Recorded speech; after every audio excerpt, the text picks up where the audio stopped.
Jalpaiguri road rail স্টেশনে নতুন রূপে আত্মপ্রকাশ। কেন্দ্রীয় সরকারের অমৃত ভারত স্টেশন প্রকল্পের আওতায় প্রায় ৩৫ কোটি টাকা ব্যয়ে আধুনিকীকরণ করা এই স্টেশনের উদ্বোধন উপলক্ষে উপস্থিত ছিলেন কেন্দ্রীয় শিক্ষা প্রতিমন্ত্রী সুকান্ত মজুমদার। একই দিনে প্রধানমন্ত্রী নরেন্দ্র মোদী ভার্চুয়াল মাধ্যমে দেশের একাধিক অমৃত ভারত স্টেশনের উদ্বোধন করেন, যার মধ্যে জলপাইগুড়ি রোড স্টেশনও আছে।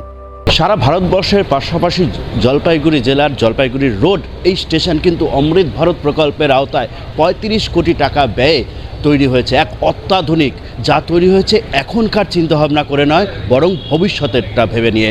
আমি দেখাতে বলবো আমার ক্যামেরা পার্সনকে কীভাবে নিয়ে এই স্টেশনটি তৈরি করা হয়েছে। যেন যে বৈকুণ্ঠপুর জলপাইগুড়ির যে রাজবাড়ি রয়েছে, সেই রাজবাড়ির যে মডেল, সেই মডেল কিন্তু সম্পূর্ণ তুলে ধরা হয়েছে একদম নিখুঁত কাজের মধ্যে দিয়ে। একইভাবে নিয়ে বিশাল বড় একেবারে একটা পার্কিং, তার সাথে পার্ক, এইভাবে নিয়ে সুপরিকল্পিতভাবে নিয়ে করা হয়েছে।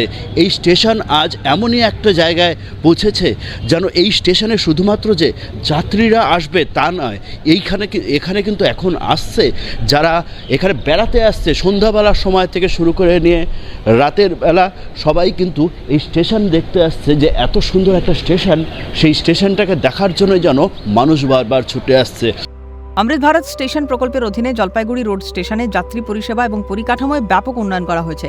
স্টেশনে তৈরি হয়েছে আধুনিক প্রবেশদ্বার, উন্নত ওয়েটিং এরিয়া, উন্নত শৌচাগার, ডিজিটাল তথ্য প্রদর্শন ব্যবস্থা, প্রতিবন্ধী বান্ধব র্যাম্প এবং অন্যান্য সুযোগ সুবিধে।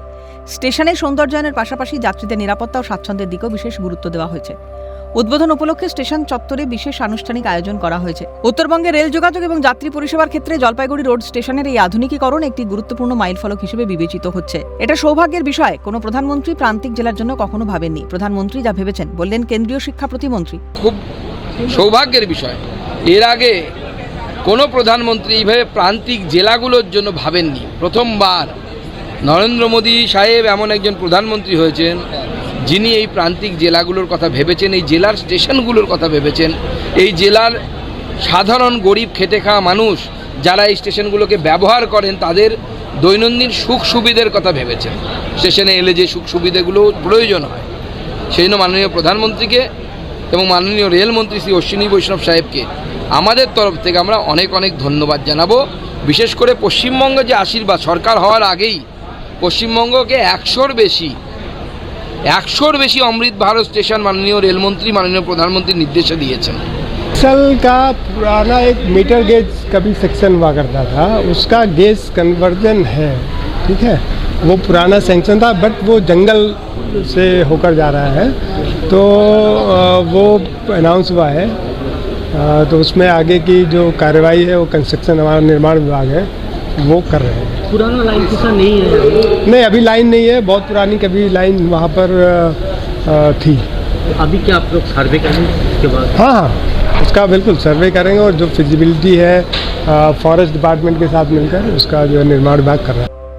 ডাবল ইঞ্জিন সরকারি সুবিধে পাচ্ছে রাজ্যবাসী। রেল ইন্ডাস্ট্রি হওয়ার জন্য এখানে ভালো জমি আছে, বললেন রাজ্যসভার সাংসদ অনন্ত রায়। রেলের এখানে একটা ইন্ডাস্ট্রির দরকার, লোকোস্টেট ইন্ডাস্ট্রির দরকার, যেখানে কর্মসংস্থা খুলবে। আর এখানে রেল ইন্ডাস্ট্রি হওয়ার জন্য, অক্ষম হওয়ার জন্য বেটার ল্যান্ড আছে। হ্যাঁ, গতি কেটে হওয়াটা খুব দরকার। Engine manufacturing, maintenance and compartment, comfortable compartment যেগুলো হচ্ছে, যেগুলো অন্য অন্য স্টেটে আছে।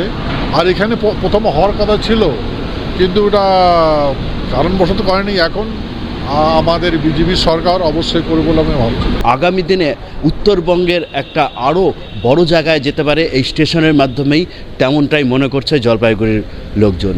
ক্যামেরায় সানি রায়ের সাথে ঝিলাম দেব, ক্যালকাটা নিউজ।